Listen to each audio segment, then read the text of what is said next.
Welcome back to another weekly episode of Tiger Webinars with our CTO, Christopher Lillenstope. Christopher, today we actually have a couple different questions from members of our community. I was wondering if you could kind of help us out and answer those. Sure. The first question is, people are talking about the hybrid environments. What about host protection? How do you actually secure your host? And how is that different than, say, workload or endpoint protection? And then also, when you want to make that work with a VM environment, I know you talked a little bit about hybrid last week. How do you make that work? Sure. We can definitely tackle both of those. They're very similar in the question, but there are some differences, and they also do touch upon what we discussed last, which was hybrid protection. So why don't we start off with host protection, and then we can start talking about VM workloads and how that works. And since we did talk a little bit about this earlier, I'll go into a little more details on how this works. So the first thing to keep in mind is, unlike a lot of other SDN type environments, this might be a recap for people who have been listening to me bang on about this for a while now. And we have really, in Calico, decided to take the problem space and split it into two distinct requirements and therefore treat them separately. One is reachability, and one is security/policy enforcement. So we tend not, well, we definitely in Calico do not link those two together like many other SDN environments. We impose no reachability by itself in Calico does not impose any policy restrictions, any limitations, etc. It simply provides network connectivity between all the endpoints in the Calico node and outside of the Calico cluster and outside of the Calico cluster even. And then separately, we attach policy or apply policy to provide whatever kind of controls the operator or owner or application developer wants to apply on their application or on the cluster in general. So we've separated these two things, one reachability, the other policy. That actually gives us a nice advantage, for example, in host protection, because host protection or node protection, native node protection, really only needs policy enforcement. Your nodes are known to the underlying infrastructure already, otherwise no networking would work. So they really don't need reachability work to be done. They're already connected to the infrastructure, and infrastructure already knows about them. So if everything else also relies on infrastructure for networking, then the networking portion of connecting a host into this cluster or making it available to the cluster, making the cluster available to it, is already done for you. So from a native host protection, we don't need to do anything for networking. Whereas if we had tried to conflate reachability and policy, we'd have to bring SDN networking onto a host that otherwise does not need it. We'd have to make it connect to the right VXLAN segment, for example, to get the right coarse-grained isolation that you're looking for, that you're using your VXLAN to deliver. You have to figure out how to get that host onto that SDN environment. You have to have an on-ramp or an off-ramp. That might be code you'd have to load specifically on, potentially proprietary code you'd have to load onto that host, or you'd have to have some kind of other element that fronts that host to connect that host just simply to the SDN. Since we don't do policy by adjusting basic networking, you don't need to do that. So the first part of this in host network, in node protection and host protection, different than some other players in this space, is we don't need to do anything on reachability. Reachability is already a given because the node is already connected to the net. We do need to start thinking, though, about how we apply policy to these nodes. And there's really two aspects to host or node protection.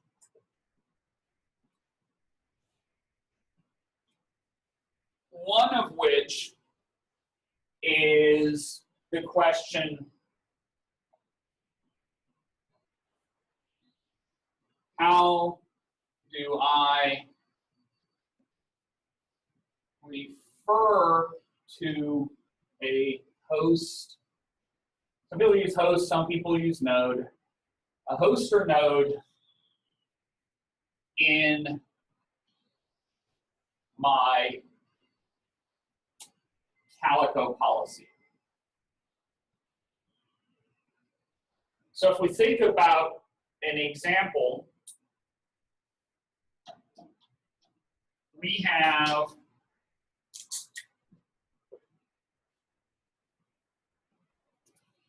a Calico, say, Kubernetes cluster over here. And we have pods in it.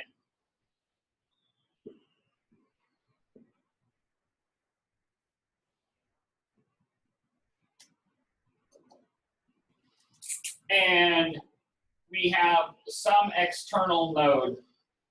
Mike's yelled at me for not making red visible enough in the past, so just to make Mike happy, I'm going to make really big, thick lines here. I do appreciate that. Thank you.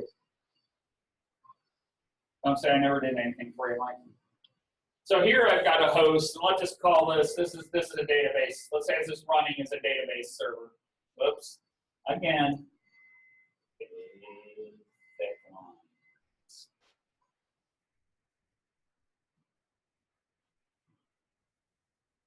So here's a database server out here. And in Calico, for example, you might want to say, have a policy here that only allows,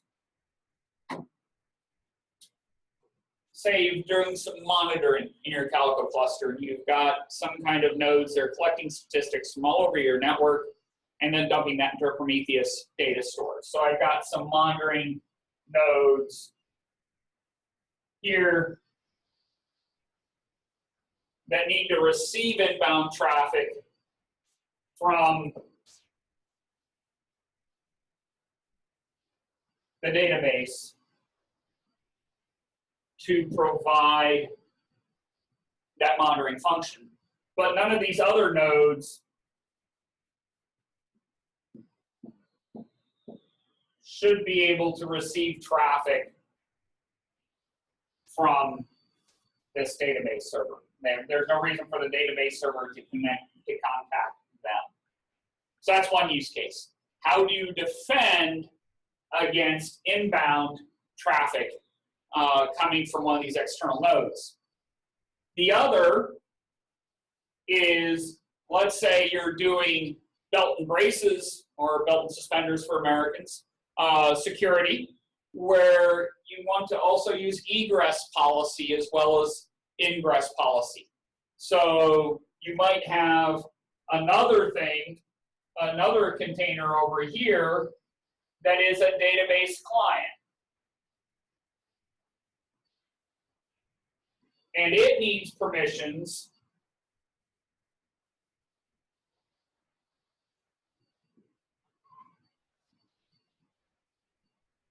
to send traffic to that database, but there's no reason for this workload, this pod, to send traffic to the database. Now, as a refresher, in Calico, this is easily done by using either ingress policies in this case or egress policies in this case. So in Calico, let's say this workload needs to talk to, this is some kind of monitoring client. And let's say over here, we actually have a database server. So you've got two different databases, one in Kubernetes, one out. In Kubernetes, in Calico policy, you could have a egress monitoring node, monitoring client here, you could have a policy on the monitoring node that says it will allow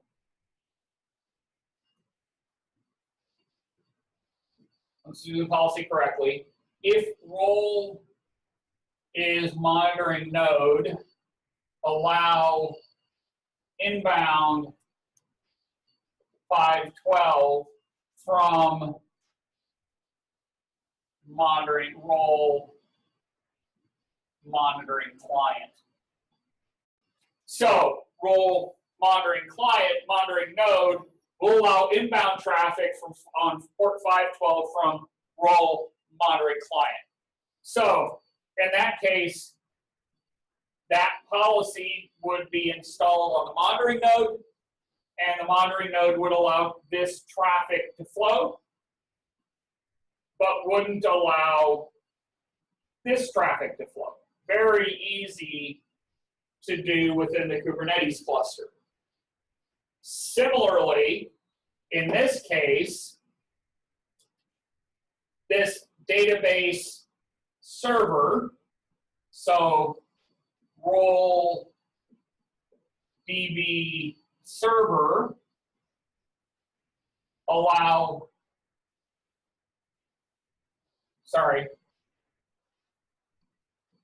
role DB client, allow outbound 666 from or to role DB server. So again, in this case, you can have a role here that allows this connection to happen, but doesn't allow that connection to happen. So within Kubernetes, this all is easily done. The two cases I drew up here are easily done. So how would you do the same for this external host?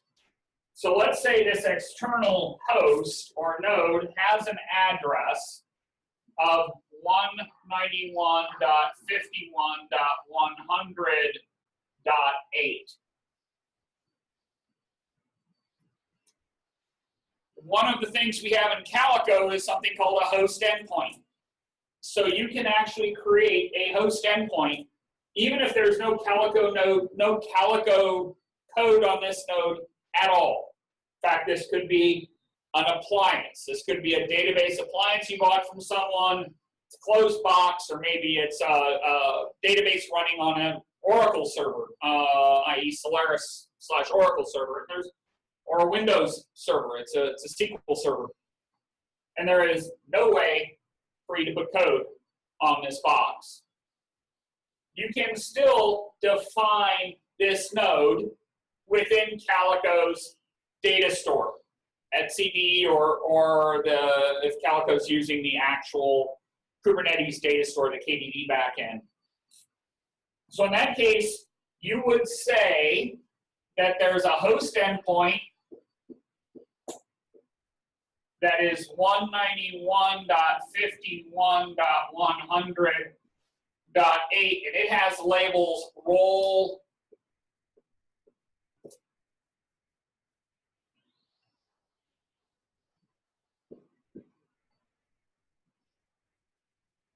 monitoring client, and it has a role database server.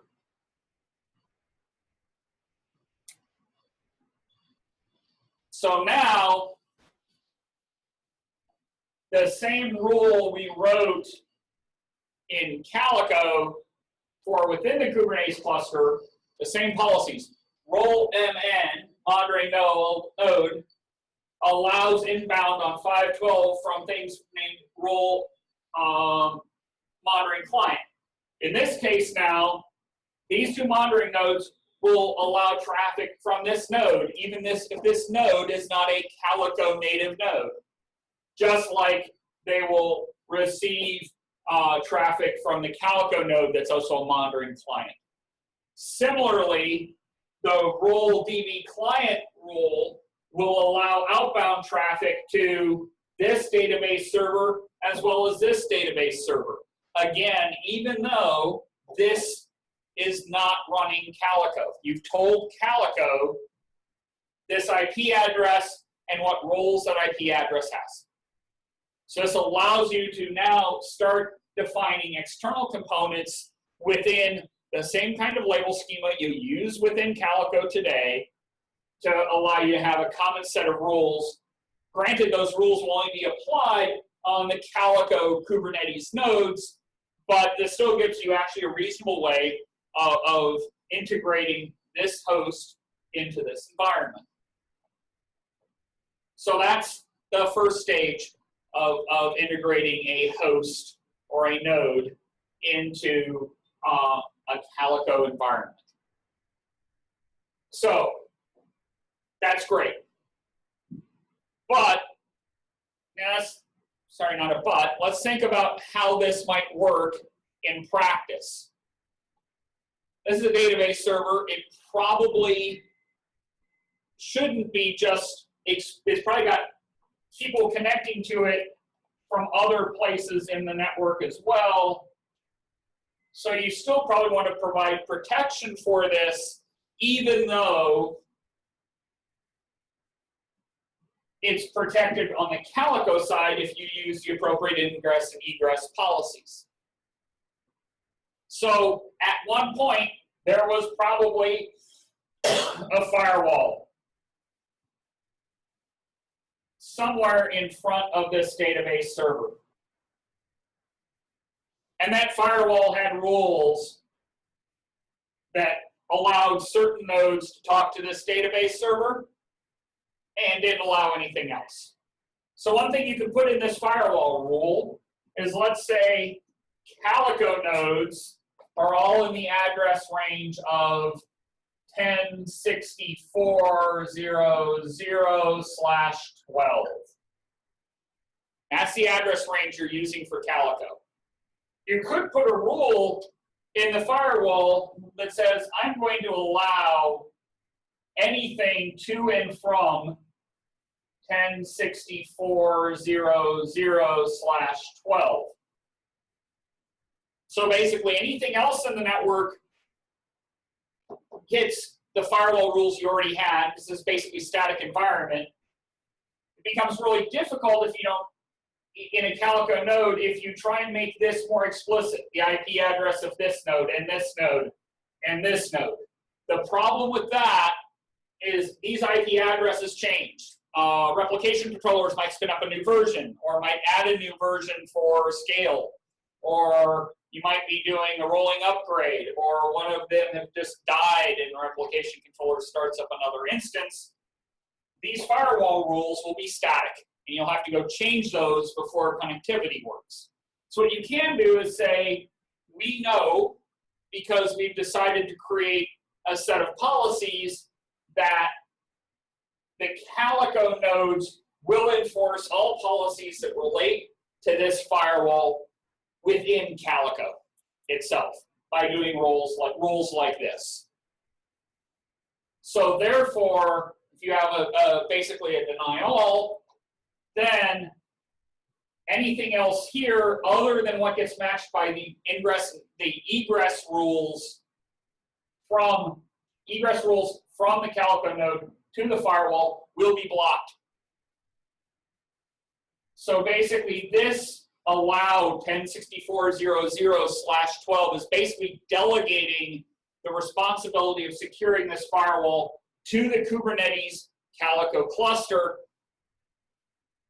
for endpoints in the Kubernetes Calico cluster. So this then basically says, we'll provide firewall level security for everything else, and we'll delegate that firewall responsibility to the cluster itself for nodes in the cluster. That is one way of doing this. This requires no additional code on this host. And we've talked to people, or there are a number of people who are implementing something similar to this, because they can use their CI/CD chains or other things to ensure that the right rules are put in place to protect these endpoints. And it automatically, dynamically updates the same way the Calico cluster updates. But let's take this a little bit farther. Let's say either we don't want to have that blanket rule, or we really don't like the fact that all of the Calico cluster traffic will still end up going through the firewall. That line should have been down here. You don't want a single choke point. Maybe you've decided that you want to go to a more dynamic environment anyway, and the vast majority of traffic to this node is actually coming from your Kubernetes Calico cluster. So what do? One thing you can do, and I'm going to draw this bigger. So of course I didn't plan ahead as I drew this, and I apologize. This node has gotten bigger so I can draw more boxes into it.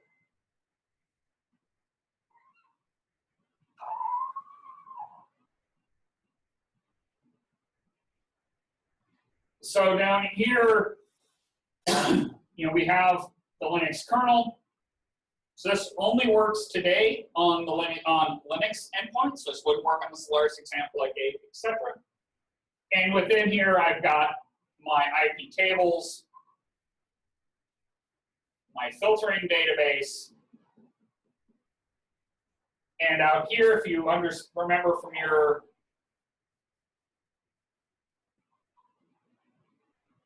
background to Calico, I have Felix, which is our agent, userland agent that we install on any Calico node.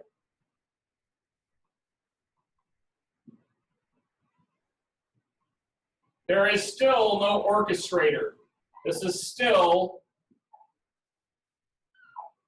a native host. It's not running Kubernetes, it's not running OpenStack, it's not running Mesos or Docker or anything else. This is a host by itself. We can still install the Calico node components on it. And we can still we still use the same thing. We use a host endpoint call in Calico and tell it what IP address this is and what roles or what labels you want to attach to it. The one thing also about host endpoints, it's up to you to update them. If this host IP address changes in either the previous case or this case, you must update the host endpoint call in Calico because there's no orchestrator to do that for you. Now you could automate that. For example, let's say you're using Terraform to stand up these kind of nodes or some other deployment mechanism.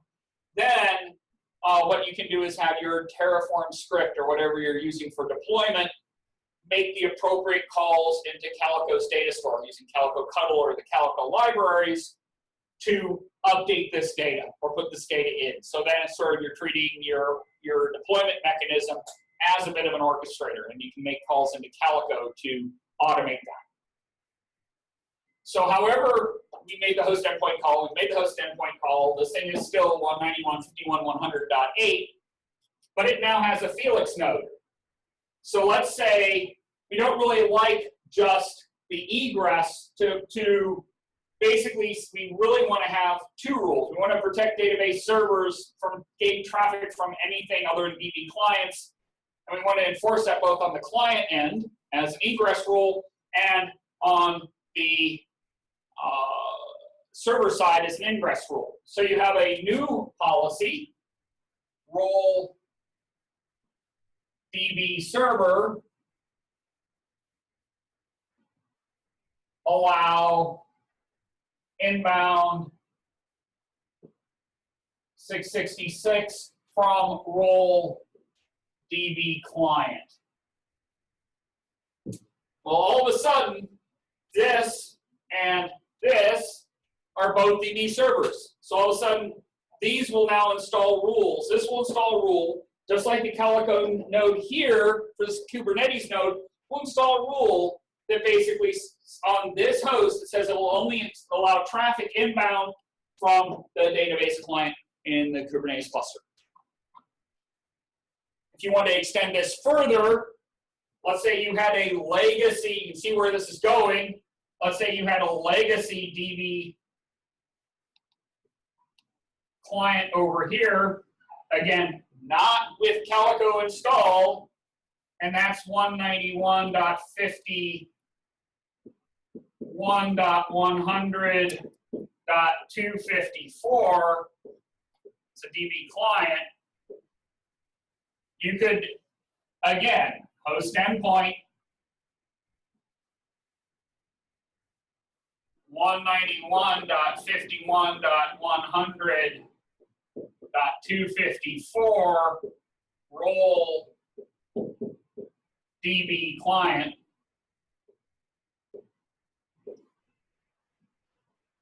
And now this will be allowed to talk to this server as well, even though neither of these things are in the Kubernetes cluster.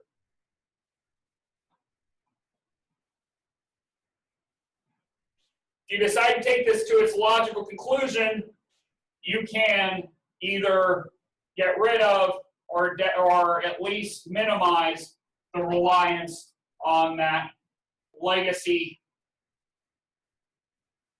firewall. And maybe you just use the firewall now for external perimeter security. This doesn't make a whole lot of sense if you have hundreds and hundreds of these and 2 of these. But if it flips around and you've got most of the database clients over here and you just have a few hanging on here in the older environment, this makes sense. This also means you don't have the single point of failure, the choke point, the fun of maintaining the static rules on here. You've now just sort of extended the Calico policy to things that aren't in the orchestrator environment. Do keep in mind that these entries will still have to be updated in the Calico data store when their addresses change, etc. Anyway, that's host protection. Mike, do you think that sort of answers most of the host protection queries? You know, this is all way with my head, so I think so. Okay. The only other thing I'll say here is you can use host protection even within the Calico nodes. Because the way host protection works, host protection install, if we think about a Calico node in an orchestrator,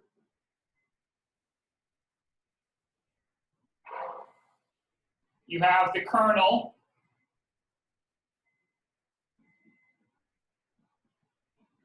you have Felix, and you have some number of endpoints, VMs, containers, pods, etc. And these are all connected into the kernel. And I've covered this in some of my earlier webinars. And normally, Felix installs rules that apply those filters outside of the pod, but on the virtual interface between the pod and the host itself. Host endpoint rules go here between the kernel and the physical NIC on the host. So let's say, for example, you want to protect assets on the host itself. You want to say that only management hosts should be able to SSH into the node itself. Or you want to limit what etcd connections are available to Felix, as an example, or Kubernetes control, or any of the other things that may be coming into this host itself. You can write host protection rules down here that will apply the same filters, except they're going to apply them at the host rather than at the individual workload levels. You do need to be careful here. If you say on my host protection, I'm going to block everything, you have to run the risk of locking this box up. For example, if you decide to block all here, it's going to be impossible for etcd to go, oops, that was a mistake.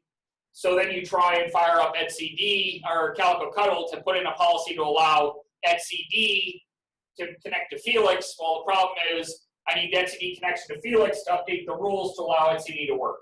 So what you did is you basically just locked this box up. You'll probably have to shut it down, get into it manually, and turn that off, remove that filter manually before you try again. So do think carefully about what rules you put in on this host. We, by default, have some fairly common sense rules of allowing SSH and etcd into these boxes when you turn on host protection, but you can override those. Do so with care and caution, please. But since these filters only target the IP address of the host, not up here, you actually will not necessarily block this traffic going to these endpoints. So that's host protection, and that's how not only you can use it to minimize your reliance on firewalls even for legacy connectivity, but also how you can use it in conjunction with normal Calico policy to also provide additional protection for the node as well as the workloads itself. And after that long-winded conversation, Mike, I tend to have forgotten what the other question was. So the other question that we had was, what should you consider when linking VMs or virtual machines with your Kubernetes network? And are there any policy considerations when linking those two? Sure. So it sort of depends on what the virtual machine environment is. So first of all, if we just think of a virtual machine as another node. So let's take an example. I need another whiteboard, Mike. Can you have a second whiteboard for the next meetup? Because I don't want to erase this, but I just ran out of whiteboard space. I will look into getting you like a smart whiteboard. Excellent. Smarter than me, I hope. So I can catch I don't think there's any such thing. Oh, there most certainly can. Okay.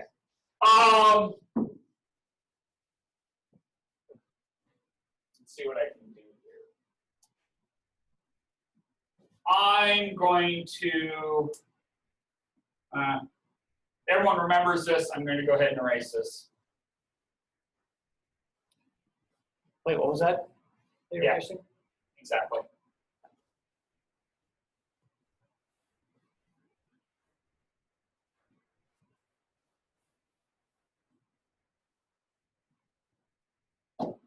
So as we all know, containers and pods aren't really hosts. VMs certainly are. So I screwed up the whole thing about how you protect a node itself or a host itself. So let's take a environment where I have a network and I'm running some kind of virtual machine environment. In this case, I don't care what it is. And in here, I've got some number of hosts or nodes, and they have some number of VMs.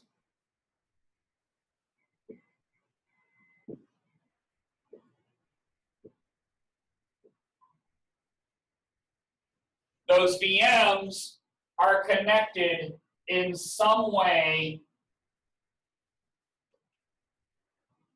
to the networking layer in the cluster. I don't care if this is Calico or if this is some other network. These are connected more likely through some kind of mechanism. This is a better drawing. So that they look like individual hosts to the network in the cluster, but they're physically connected like this. Don't care what those are. So first of all, you could be running Kubernetes, for example, inside these VMs as VM hosts. You're running Calico here, and provided that the underlying VM network doesn't do anything stupid, it should also work, and Calico policy should still apply, and everything's great. Let's say you do have You want to apply Calico policy to the nodes themselves. It's no different than if it was an actual physical machine. Because at the end of the day, this physical machine in Bent 10, if the VM does its job right, should look exactly like that. So in here, there's a Linux kernel.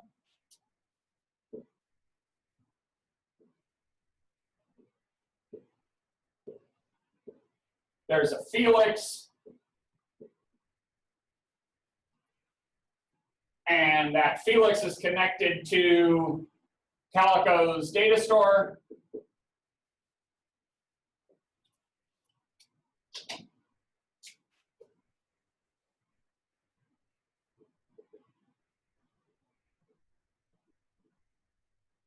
That could be in Kubernetes, it could be standalone, and this Felix is connected to there.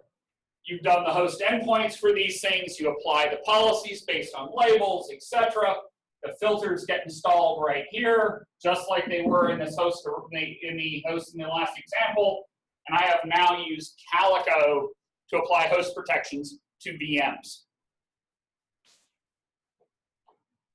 which could be host protection for running Kubernetes if you wanted to go that host and pod endpoint protection at the same time, because you are you have that level of security concerns, or these could be just any old workload. These do need to be Linux endpoints that can support Felix today. If not, you can still refer to these in policy elsewhere by just using host endpoint and not installing Felix. So that works. But now, let's say these things are OpenStack. So an OpenStack is a little different. You could run host protection here, but we're going to assume you went full Monty with Felix and with Calico, and you now have a Felix node here. Sorry.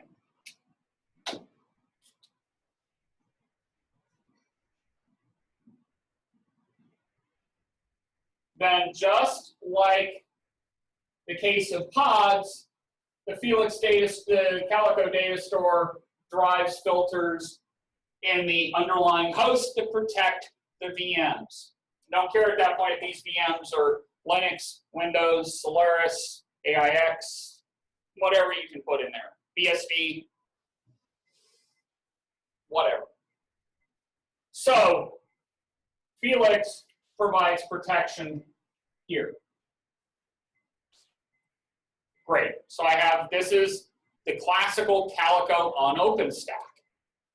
So if Calico can instrument the virtual machine environment, OpenStack is what we support. You can do this. If you're running VMware or some other virtual machine environment, we can provide the protection within the guests themselves and protecting the guest. You could also run Kubernetes within those guests and run standard Calico and Kubernetes just like you would on any other host. But now let's say you've got a Kubernetes cluster as well. So I've got, not going to draw the underlying, I've got some number of pods in here. They all have labels, as we discussed earlier, and you want to have security policy between these environments. You can do that with some caveats.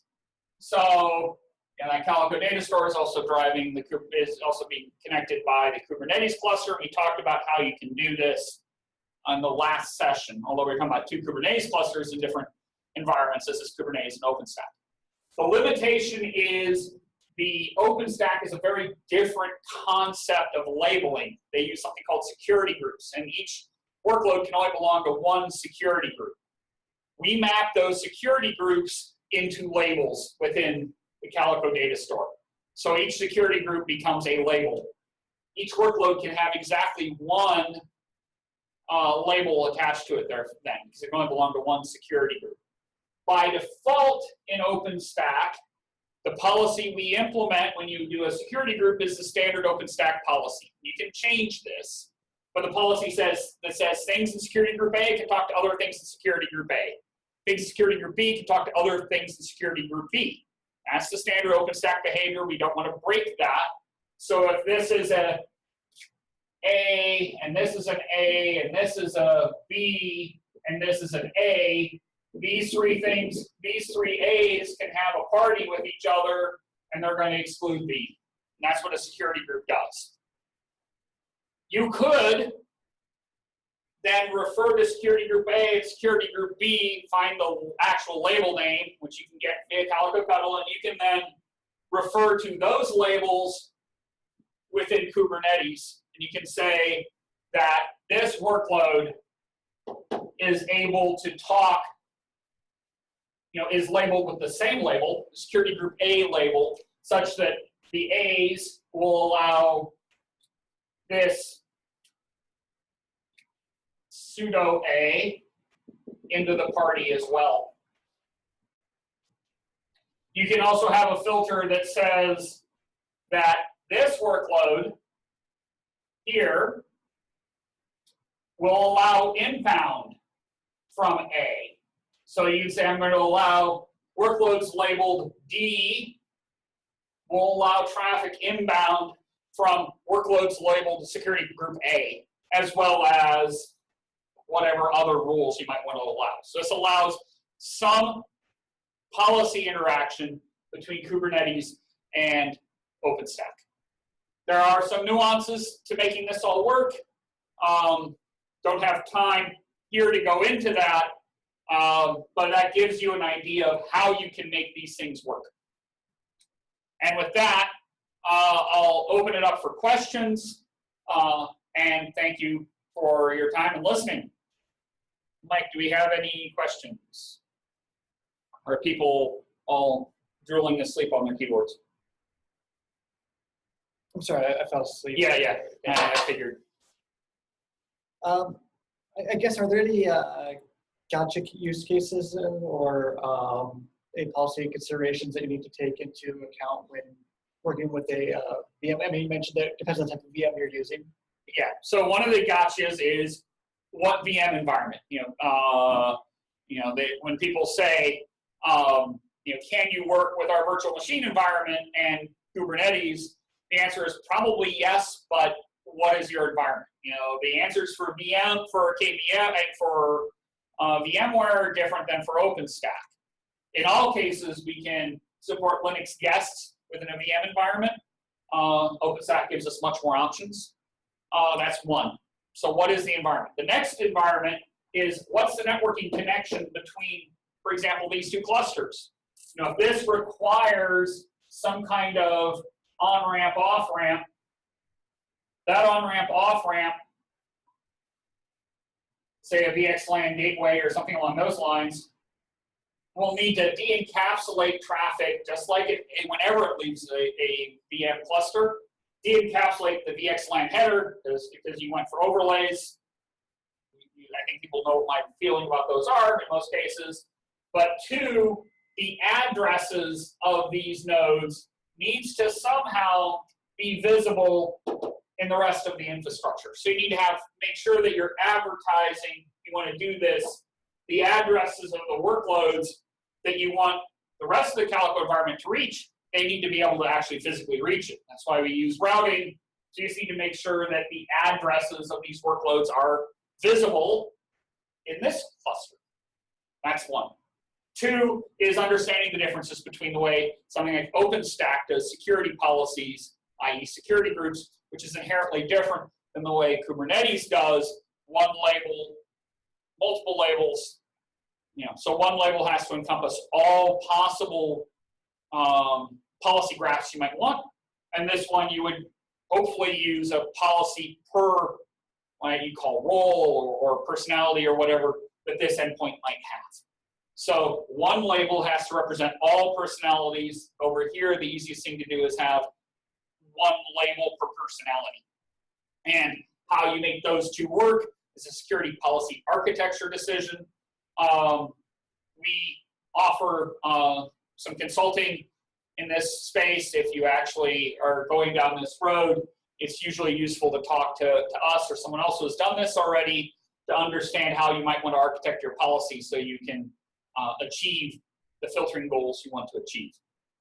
We also offer some training that does touch on this somewhat as well. So, those are some of the gotchas. I think the ones that are most glaring anyway. Okay. Another question we have is, you mentioned Linux a lot. What happens if you're not using Linux? Like if you're using Microsoft technologies, does Calico work with those, or would you have to use the endpoint protection? Or? So if Calico today only runs on Linux, so in that case, if this workload was a Windows workload, for example, we would go back to my very first example. I can't apply filters on this, but I can attach labels to it that everything else running Calico can refer to. So in that case, you would do that very first case where I said you could maybe even get rid of the firewall, or at least make the firewall permissive from the Calico cluster standpoint so that anything can talk to this from the Calico cluster. And then on the Calico cluster, you would do egress rules to only allow certain things to talk on certain ports to this, say, Windows or Solaris box. So that's the way you would deal with a non-Linux host today in Calico. Perfect. I think that's all the questions. So thank you, Christopher.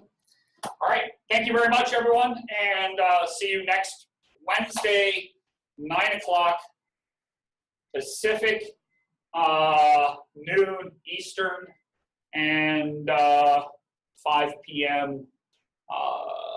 UTC. So thank you very much. Talk to you all soon. Oh.